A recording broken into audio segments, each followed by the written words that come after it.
Okay, let's unpack this. We're diving deep today into something that, well, it touches everyone's life, how you spend your time and energy, what we call work. But we're looking at it through a lens you might not expect.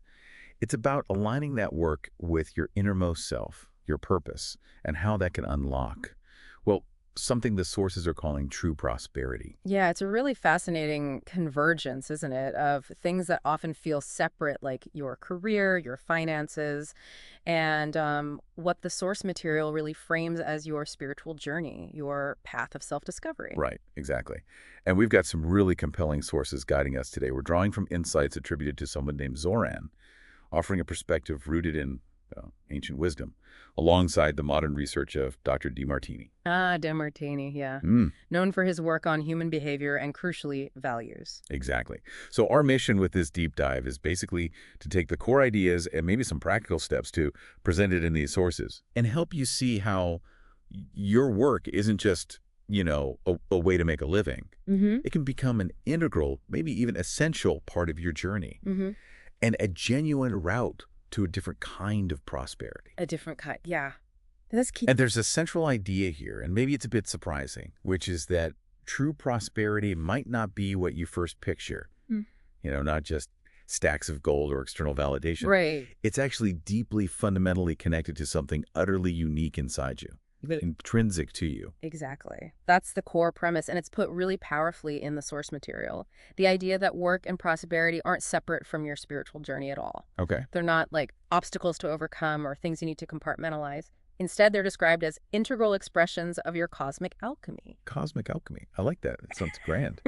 What does the source actually mean by that, cosmic alchemy? Well, think of yourself as like a unique mix of talents, values, inspirations, almost your own little universe, right? Cosmic alchemy is the process of mixing and expressing these innate elements through your actions, particularly your work, to create something, well, truly magnificent out in the world. So it's about merging. It's merging your unique gifts, your talents, skills, passions with what the source calls your soul's calling, or, your highest purpose. That feels like a powerful contrast to how many people experience work today, doesn't it? Definitely. We often separate work from passion, right? Or money from meaning, feeling like you have to sacrifice one for the other. Precisely. But this perspective says they can merge, and maybe they should merge. And interestingly, this isn't just some modern idea. It takes us back to Zoran's observations from, well, a long time ago. Right, Zoran. Yeah. What did he see? What did he observe in humans that led to this kind of realization? Well, Zoran apparently observed humans toiling endlessly, putting in immense effort, maybe achieving some external gains, getting possessions, status, that kind of thing, yet feeling deeply unfulfilled inside. Like they were chasing these fleeting external rewards, almost like pushing a heavy rock up a hill just for it to roll back down again. Tirelessly. Yeah, like being stuck on that treadmill. Yeah. All motion, but little meaningful progress towards, I guess, inner peace or true abundance. Exactly that. And Zoran's central message, which is echoed in the modern source material too, it's transformative. It's that true prosperity. And that means both material resources and spiritual fulfillment. Both. Both. It flows more freely. Maybe even the source uses the word effortlessly in the sense of less internal struggle when your work is an authentic expression of your highest values. Okay, wait. Effortlessly is a big claim, especially if you're feeling really stuck. How does aligning with values make things less effortful from this perspective? That's a great question. This is where Dr. DeMartini's work connects, isn't it? Linking it back to values. Yes, absolutely. Dr. DeMartini's insights on values are highlighted as being paramount here. He helps clarify that your highest values aren't just things you think you should care about. They're not intellectual concepts. Okay. They are deeply authentic drivers. They're directly connected to your unique genius, your innate talents, and what genuinely inspires you, like really lights you up at the deepest level. So what you value most. Right. It kind of points towards what you're naturally built to do. Yeah. And what brings you alive. Exactly. And when your work aligns with those highest values, the source says it stops being burdensome work. Something you have to do out of obligation or maybe fear. Yeah. It transforms. It becomes a joyful expression, a natural outflowing of who you are. Ah, that feeling. like the state of flow people talk about, Right. where hours just kind of melt away. Precisely that. You feel energized by the activity itself, not drained by it. You're deeply focused, highly productive, and as a result, you naturally create significant value. For yourself, yes, but also for others. The effort shifts. It's not pushing against yourself anymore. It's more like channeling your energy effectively. Okay, so this alignment isn't just about feeling good inside, though that's huge. It's about becoming incredibly effective and valuable on the outside, too. Mm-hmm. And the source argues that this effectiveness, this value creation that comes from authenticity, that's the key to attracting prosperity. Absolutely. It explains how this alignment makes you like a magnetic force for abundance. Magnetic force. Yeah, and it's not just, positive thinking or wishing the universe will drop things in your lap. It's that when you are genuinely doing what you love, you're dedicated to it, you're creating real value from your authentic core. That focused energy creates a powerful resonance. Okay, help me understand magnetic force and resonance in a more practical sense. Like, what does that look like day to day? Well, think about someone you know who is truly passionate and skilled at what they do. Yeah. They're often more focused, right? More persistent, maybe more innovative. Their energy can be infectious. Yeah, you can feel it. Right. The source suggests this dedication and the value they create aligns with what it calls the universal law of attraction. Essentially, it naturally brings opportunities, helpful people, resources, and yes, prosperity to you because you are, in a way, emanating the energy of what you want to create and receive. Ah, I see. People and opportunities are drawn to that authentic power and the value being generated. That makes sense. So you're not chasing things so much as you're attracting them by being like a clear signal. A clear signal, yeah. I like that. The source uses a powerful analogy here, doesn't it? The dragon and gold. Oh, right. The dragon and gold, yes. It contrasts two approaches to wealth. One is like a miser hoarding gold, right? Focused purely on accumulation and the fear of losing it. Okay. The other is like a dragon. Now, a dragon, according to the source, doesn't just hoard gold for its own sake. The dragon knows its true wealth lies in its own intrinsic power. Its power. Yeah, the power to soar, to create fire, to illuminate its path, to be this formidable, vibrant force of nature.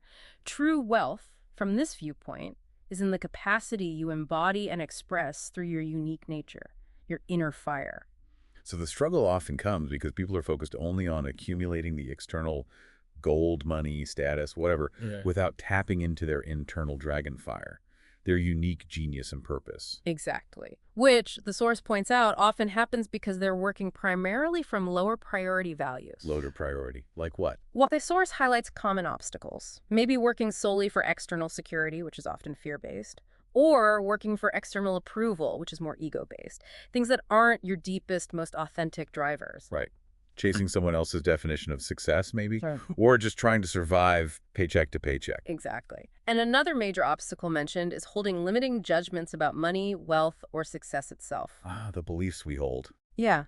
Beliefs like money is evil, or maybe spiritual people shouldn't be wealthy, or that classic one, you can't make a living doing what you love. These create a deep internal conflict. Because if part of you believes wealth is bad, or somehow incompatible with who you want to be, the source says you'll unconsciously push it away. You'll sabotage your own ability to manifest that abundance. Wow. That internal conflict sounds like static on that magnetic signal you were talking about earlier. That's a great way to put it, static, yeah. So the source offers a solution for dissolving this internal static. It mentions using tools of emotional alchemy. Yes, it specifically suggests applying emotional alchemy to dissolve these internal conflicts and limiting beliefs. And the key tool mentioned is balancing your perceptions. Balancing perceptions. Right. Okay. How does that work in practice, say, with one of those limiting beliefs? Well, it's about finding the equal and opposite sides of any concept or belief you hold that's causing you distress or limitation. Yeah. So, for instance, if you believe money is evil, you'd consciously explore all the ways the belief might have actually served you. Maybe it felt virtuous, kept you feeling separate from greed. And you'd also look at all the ways it's opposite, like money is good, might deserve you. Maybe it could lead to obsession or losing sight of other values. So seeing both sides of the belief and its opposite. Exactly. But crucially, you also find the equal benefits and drawbacks of its opposite. All the ways money can be incredibly beneficial, allowing contribution, providing freedom, supporting well-being, etc. And the downsides of that. The goal isn't to swing wildly to the other extreme. Right. It's to seek neutrality towards the belief by seeing the complete balanced reality of it. By seeing the upsides and downsides of both the belief and its opposite, you neutralize the emotional charge. The limiting power it has over you kind of dissolves. So it's not about forcing yourself to think money is good if you've got resistance. No, not at all. It's more about dissolving the charge around money is evil by seeing a much fuller picture. That seems really crucial for clearing the path forward. It is. It allows you to move from a state of internal conflict to a state of, well, clarity, presence, where you can make choices based on your highest values, not driven by fears or those limiting judgments. Okay, so tying it all together then. The source views purpose and prosperity not as separate goals you chase independently, but as intrinsically linked. Absolutely. They are explicitly called two sides of the same golden coin. Two sides of the same coin. Yeah. Your purpose is that unique way you express your highest values, your unique genius, your conscious contribution to the world. Prosperity is simply the natural, energetic return for that contribution. It's the resources that flow back to you when you are living in alignment and creating value.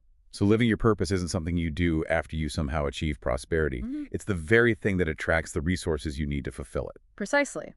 When your work is an authentic extension of your soul's calling, let's say, you're not just trying to earn a living, you are living your purpose. And the universe, or, the energy of life itself, it responds by supporting that expression. Okay, this sounds profound, really profound.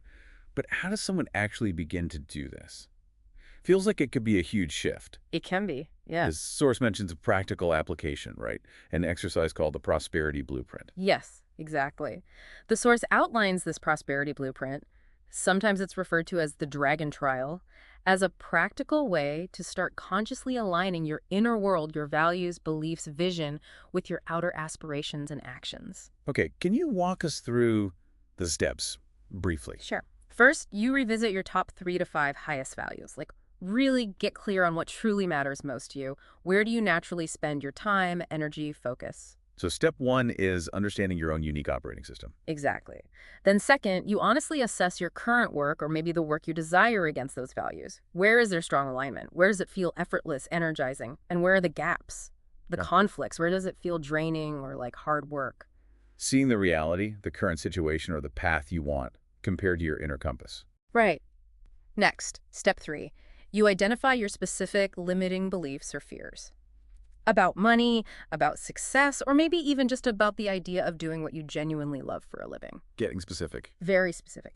Is it, I'm not good enough, doing what I love isn't practical, money changes people, whatever your specific ones are. Okay, pulling those hidden saboteurs out into the light. Yes. And then, step 4, you apply that emotional alchemy principle we talked about.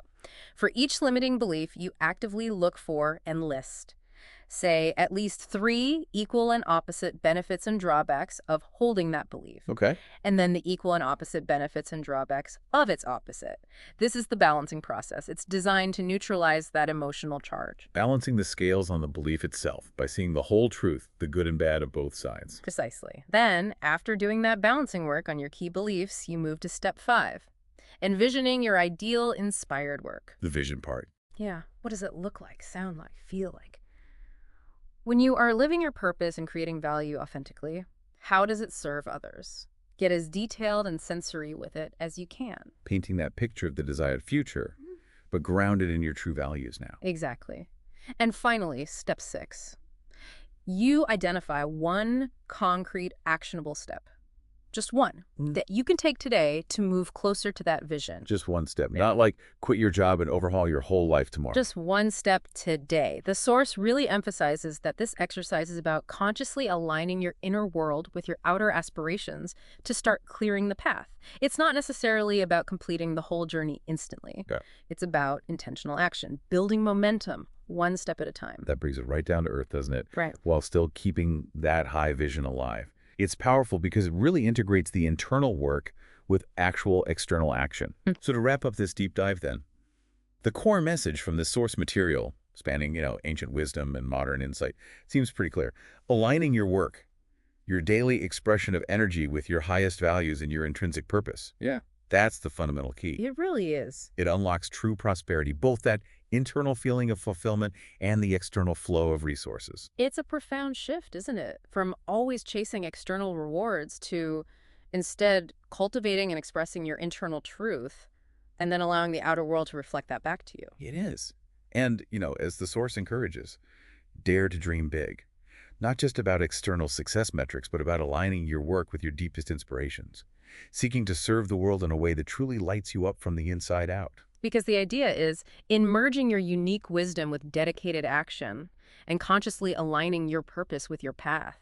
You don't just create abundance for yourself. You contribute something else, too, a magnificent, vibrant energy to the evolving cosmos. Yeah.